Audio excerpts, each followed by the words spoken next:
شخصیت هایی که در خانهشان امروزه آینه نیلگون دارن، ماهپاره های زمانوی دارن، زناشان قد انما را تماشا میکنن، امروز اکثریت اینا رو گفته چمین تارنما را تماشا جنایت های خانه آخوی به سطر به حیا دارن.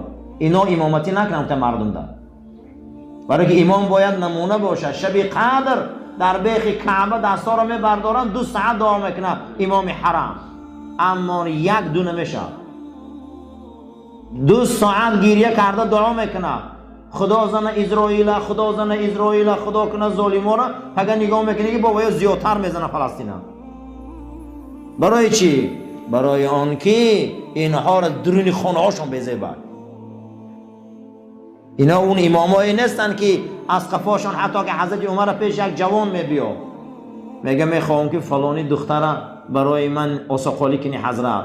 گفتم مادری و قدمی خوب نیست، یا دخترش من دوست میدارم. تا شرط همینه که 40 روز از قفا